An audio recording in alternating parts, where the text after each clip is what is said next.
5 handprints were burned into his throat. In Manchester, 1889, a merchant died screaming in a room locked from the inside, with the only key in his own pocket. What began as a routine evening became an impossibility that 3 physicians could not explain, and Scotland Yard chose to bury. The result, a sealed file known as the Whitmore Contradiction. For over a century, the estate's locked study has remained exactly as it was found that November night. Harold Whitmore was not a man given to superstition. At 47 years of age, he had built his fortune through cotton imports and meticulous record-keeping. His ledgers were immaculate, his contracts binding. His reputation in Manchester's merchant community was that of a man who dealt in certainties, not speculation. The Whitmore estate sat on 3 acres in Didsbury, a calculated distance from the industrial smoke of the city center, yet close enough for convenient commerce. Harold had purchased the property in 1881, precisely 7 years after marrying Constance Pemberton, the daughter of a Sheffield industrialist. The marriage had been advantageous for both families. Love, as Harold noted in a letter to his brother, developed in due course, as rational affections ought. They had 2 children, Margaret, aged 14, and Robert, aged 11. Both attended appropriate schools. Margaret showed promise in watercolors. Robert excelled at mathematics. Harold kept a portfolio of their academic reports in his study, organized chronologically. The study itself occupied the eastern corner of the first floor, with windows overlooking the gardens and the distant smoke of Manchester's mills. Harold had designed the room himself. Oak paneling, floor-to-ceiling bookshelves, a substantial desk positioned to catch morning light, and a Turkish carpet that had cost precisely £43 and 7 shillings. It was, in every respect, a room that reflected its owner, orderly, prosperous, and without mystery. 3 details, unremarkable at the time, would later be examined with considerable unease. The first, in September of 1889, Harold commissioned a portrait from a local photographer named Edmund Voss. The sitting went well, but when the photograph was developed, Harold rejected it. "Something about the eyes," he told Voss. "They look startled, as if I'm reacting to something outside the frame." Voss offered to take another, but Harold declined. The second, on October 12th, Harold's wife Constance mentioned to her sister in a letter that Harold had begun locking his study door even when inside. "He says he prefers not to be disturbed during his evening accounts," she wrote, "though he never minded interruptions before. He's installed a rather complicated lock, one that requires a key from both sides. It seems excessive." The third, Harold's housekeeper, Mrs. Agnes Thornley, reported to the cook that she had heard Mr. Whitmore talking to himself in the study on 3 occasions in late October. "Not just muttering over papers," she said. "Proper conversation, as if someone were in there with him. But when I knocked to bring tea, he was always alone." None of these observations seemed significant until November 14th, 1889. The events of that Thursday evening were reconstructed through the testimony of 5 witnesses, each of whose accounts were recorded independently by Inspector Cornelius Wade of the Manchester City Police. Their statements were remarkably consistent, which made what they described all the more disturbing. Dinner at the Whitmore estate was served at 7 o'clock, as was customary. Present were Harold, his wife Constance, their 2 children, and Constance's younger brother, Thomas Pemberton, who was visiting from Sheffield on business. According to all present, dinner was entirely ordinary. Harold discussed a shipment of Egyptian cotton. Thomas mentioned railway expansion. Margaret asked permission to attend a friend's birthday gathering. Robert said little, as was his habit. Dinner concluded at 8:15. Harold excused himself at 8:30, mentioning he had correspondence to complete. He kissed his wife's hand, as he always did, Constance later testified, and walked upstairs to his study. Thomas Pemberton, smoking in the drawing room, heard Harold's footsteps on the stairs at approximately 8:33 p.m. He heard the study door close. He heard the distinct sound of a key turning in the lock. This was verified by Mrs. Thornley, who was in the adjacent hallway replacing candles. "Mr. Whitmore locked himself in, sir," she told Inspector Wade. "I heard the lock quite clearly. The new one makes a very particular sound, a double click, like two locks engaging at once." What happened in the next 17 minutes would be disputed by no witness, though it would defy every rational explanation. At 8:47 p.m., Thomas Pemberton heard Harold shout from the study. Not a cry of pain or alarm, a single, clear shout. "Who are you?" Thomas stood from his chair. From upstairs, he heard furniture moving. Something heavy scraped across floorboards. Then Harold screamed. Thomas would later tell Inspector Wade, "It was not the scream of a man in pain, sir. It was the scream of a man in absolute terror. I have served in Her Majesty's forces and heard men die in battle. This was worse." The scream continued for approximately 10 seconds, then cut off abruptly. Thomas ran from the drawing room and took the stairs 3 at a time. Mrs. Thornley emerged from the servants' corridor. Constance appeared at the top of the stairs, her face white. They converged on the study door. It was locked. Thomas Pemberton hammered on the door. "Harold, Harold, open this door." Silence. He tried the handle. The lock held firm. "Break it down," Constance said. Her voice was steady, but her hands shook. Thomas threw his shoulder against the door. The wood was solid oak, the hinges brass, the lock Harold's expensive new installation. The door did not move. The butler, Mr. Davies, arrived with a fire poker. Together, he and Thomas worked at the frame around the lock. The wood splintered slowly. During this time, approximately 4 minutes, they heard nothing from within the study. "Harold, if you can hear us, stand clear of the door," Thomas shouted. No response. At 8:54 p.m., the lock finally gave way. The door swung inward. What they found inside would result in a sealed police file, 3 conflicting medical reports, and a coroner's inquest that concluded with an impossibility. Harold Whitmore sat in his desk chair, slumped forward, his face pressed against the leather desk pad. He was dead. His eyes were open. His mouth was open. His expression, Thomas later testified, was one of such terror that I found myself stepping backward, though I have looked upon many dead men without flinching. But it was Harold's throat that caused Constance to faint and made Mrs. Thornley cross herself 3 times. Around Harold's neck, burned deep into the skin, were 5 distinct handprints. Not bruises, burns. The flesh was seared in perfect detail, 5 fingers on each side of his throat, pressed deep enough to leave the impression of fingerprints in the burned tissue. Thomas Pemberton approached the body and, with considerable effort, touched Harold's hand. Still warm. He looked around the study. The windows were closed and locked from the inside. The room showed signs of struggle. The Turkish carpet was rucked up, papers scattered across the floor, a chair overturned.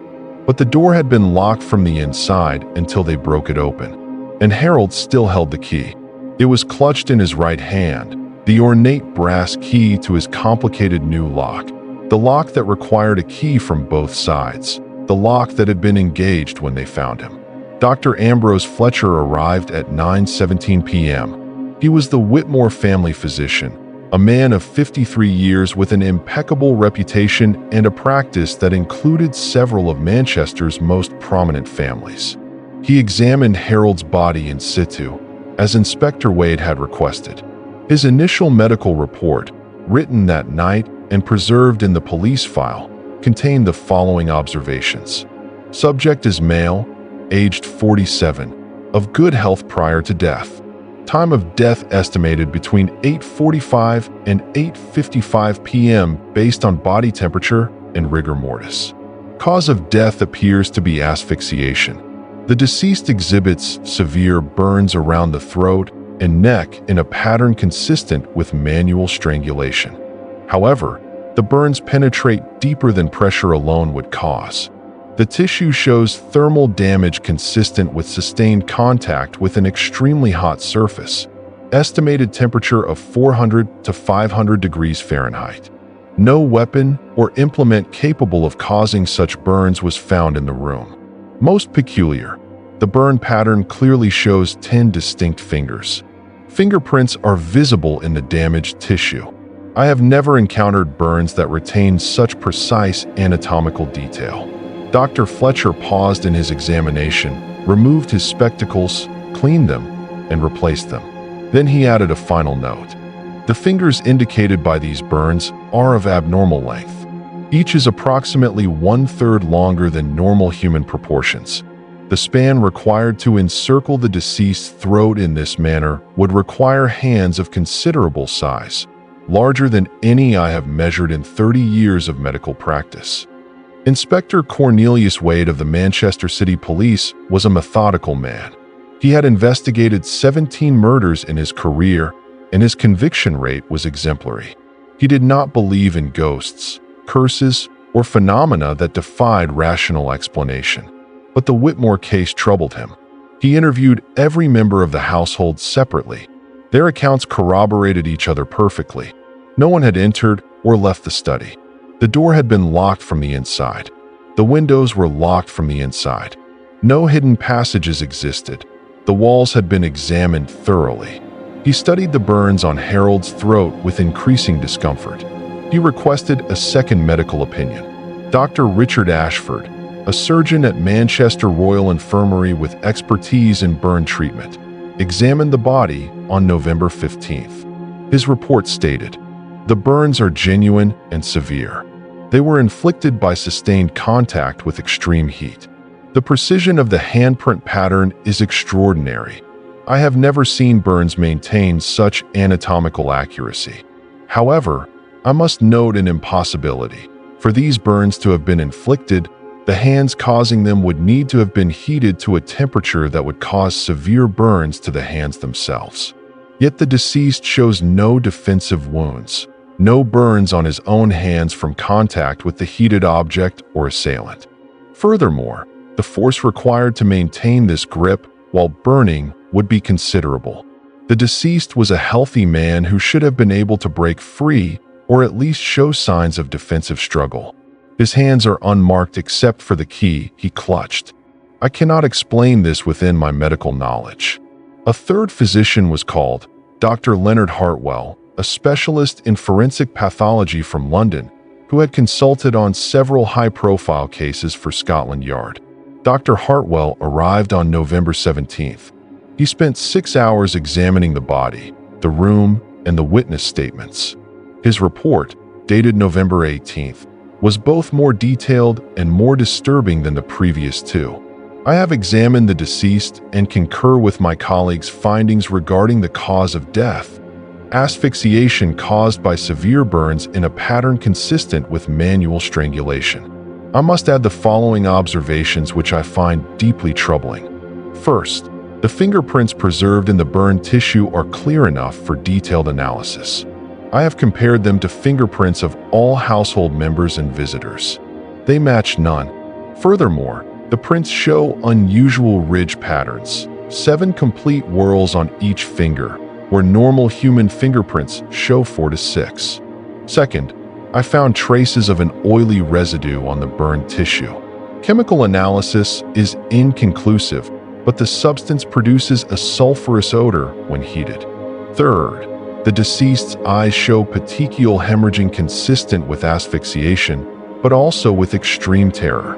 In my experience, such pronounced ocular hemorrhaging typically indicates the victim witnessed something so shocking that it caused a catastrophic sympathetic nervous system response. Fourth, I examined the room extensively. I found no source of heat capable of producing the burns. The fireplace had not been lit that evening. No candles were overturned. No chemical substances were present. Fifth, and most peculiar, I found 5 distinct burn marks on the floorboards near the desk. Each mark is circular, approximately 2 inches in diameter, and arranged in a pattern suggesting footprints, but with only 5 contact points rather than the normal heel and toe pattern of human feet. I am unable to explain this death through conventional forensic analysis. If forced to theorize, I would suggest the deceased was murdered by a person or entity of unusual physical characteristics using a method unknown to current medical science. However, I must note, this explanation requires believing the murderer was locked in the room with the deceased, yet vanished without trace before the door was broken down. The coroner's inquest was held on November 21st, 1889, at the Manchester Coroner's Court. 12 jurors heard testimony from the 5 witnesses, 3 physicians, and Inspector Wade. The proceedings lasted 4 hours. The jury retired to deliberate at 3:15 p.m. They returned at 4:47 p.m. Their verdict, as recorded in the official record. We find that Harold Whitmore died of asphyxiation caused by person or persons unknown, under circumstances which defy rational explanation and which we are unable to determine with certainty. It was, Inspector Wade later noted, the first time in his career he had seen a jury officially record that they could not explain a death they had investigated. The verdict was technically unlawful killing, but with an admission of inexplicability rarely seen in British legal proceedings. The Whitmore estate was sold in March of 1890. Constance and her children moved to her brother's home in Sheffield. She never spoke publicly about her husband's death, though her sister preserved several letters in which Constance mentioned the terrible impossibility of that night. The study was left exactly as it had been found, at the request of Scotland Yard. The new owners, a cotton merchant named James Bellingham and his wife, agreed not to enter or alter the room, though they did have the door relocked with a new, conventional lock. The Bellinghams lived in the estate for 3 years without incident, though their housekeeper refused to clean the upstairs hallway near the study, claiming she felt watched. In October of 1893, James Bellingham mentioned to his solicitor that he had been hearing footsteps in the locked study late at night. "Very distinct," he said, "as if someone is pacing back and forth. But when I listen at the door, the footsteps stop." On November 14, 1893, exactly 4 years after Harold Whitmore's death, the Bellingham's butler reported hearing shouting from the locked study at approximately 8:47 p.m. When James Bellingham unlocked the study to investigate, he found the room empty. But the Turkish carpet was disturbed, as if someone had been struggling on it. And on the desk, arranged in a neat stack, were papers that had been scattered across the floor since 1889. The Bellinghams moved out within the week. The estate changed hands 4 more times between 1893 and 1920. Each owner reported disturbances, always in the study, always in November. In 1907, the then owner, a physician named Dr. Marcus Webb, decided to conduct an empirical investigation of the study on November 14th. He brought 2 colleagues and a stenographer to document any phenomena. They locked themselves in the study at 8:30 p.m. At 8:47 p.m., neighbors reported hearing shouting from the estate. At 9:15 p.m., Dr. Webb and his colleagues emerged from the study. All 3 men were pale and refused to discuss what they had witnessed. The stenographer's notes from that evening were never published, though Dr. Webb's daughter later claimed her father kept them in a sealed envelope marked, "Not to be opened."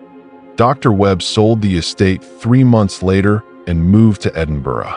He died in 1912. His personal papers were destroyed per his will's instructions.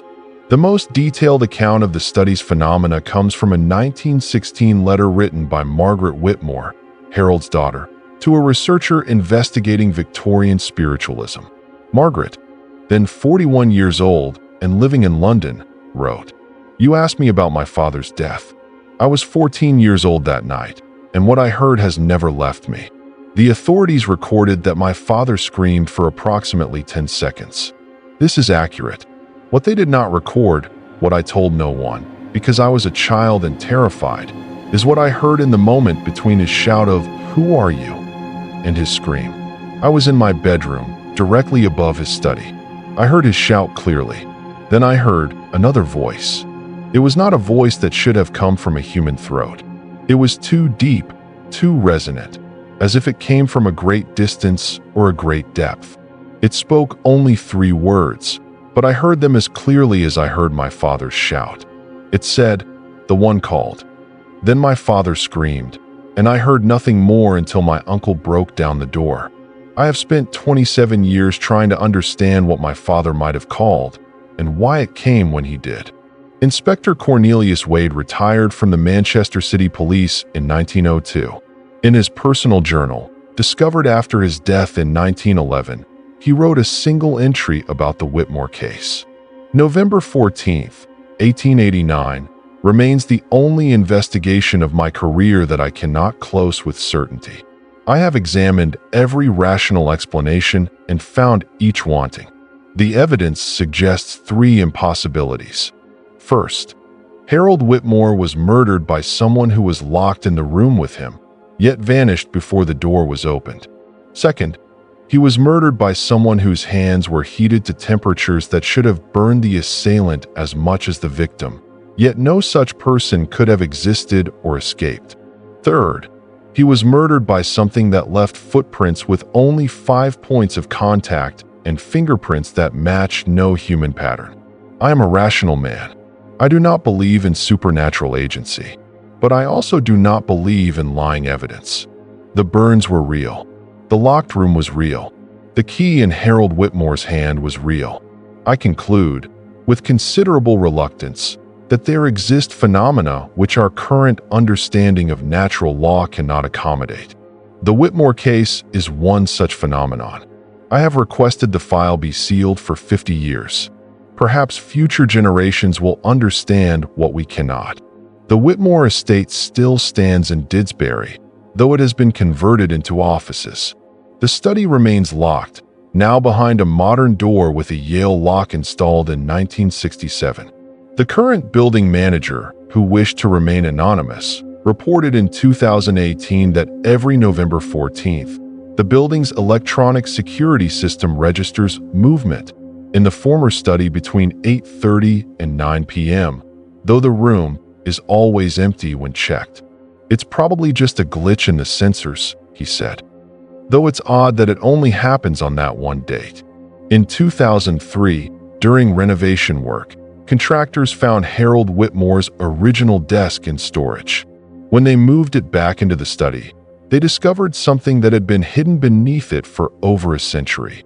5 circular burn marks on the floorboards, each approximately 2 inches in diameter, arranged in a pattern that suggested footprints. The marks were examined by a structural engineer who confirmed they had been burned into the wood at extreme temperature. Whatever made these marks, he noted in his report, was standing directly in front of the desk. Based on the spacing and pattern, I would estimate the entity was approximately 7 feet tall and stood with weight distributed across 5 points of contact rather than 2 human feet. The engineer's report concluded, "I have no explanation for these marks that fits conventional structural fire damage patterns." Harold Whitmore's grave stands in Southern Cemetery, Manchester. The headstone reads, "Harold James Whitmore, 1842 to 1889, beloved husband and father." His accounts were always in order. In 1923, someone, identity unknown, added a second inscription below the official epitaph. It remains there today. Some doors should not be locked. Some calls should not be answered. The grave shows signs of regular visitation, though no known relatives of Harold Whitmore remain in Manchester. On November 14th of each year, according to the cemetery's groundskeeper, someone places 5 white roses on the grave, one for each burned fingerprint on Harold Whitmore's throat. The groundskeeper has never seen who leaves them. "I checked the grave in the morning of the 14th, he said in a 2015 interview. No roses. I check again at noon. 5 roses, perfectly fresh. I've tried watching, but I've never caught whoever does it." When asked if he had any theories, the groundskeeper was quiet for a moment. "The roses are always warm," he finally said, "even on cold November mornings. They're warm to the touch, as if they've been held by hands that burned." The file on Harold Whitmore's death was sealed by Scotland Yard in 1889 and opened to researchers in 1939, as Inspector Wade had requested. It contains 247 pages of testimony, medical reports, and photographs. The photographs show Harold Whitmore's body in detail, including close-ups of the burns on his throat.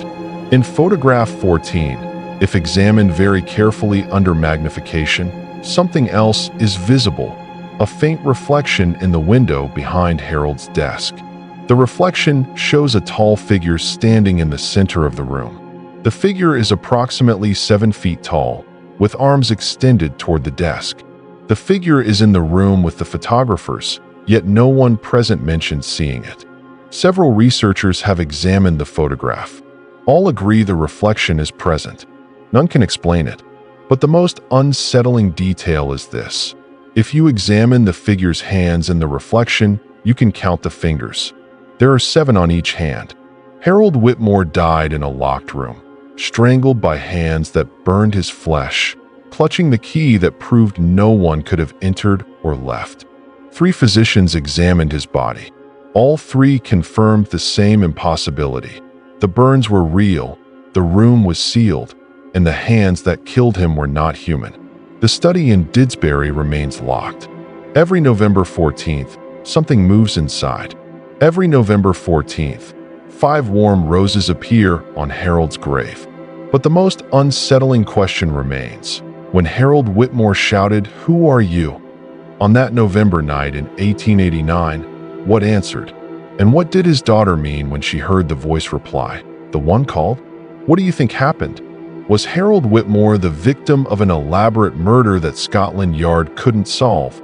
Or did something impossible enter a locked room and leave no trace? Share your theory in the comments.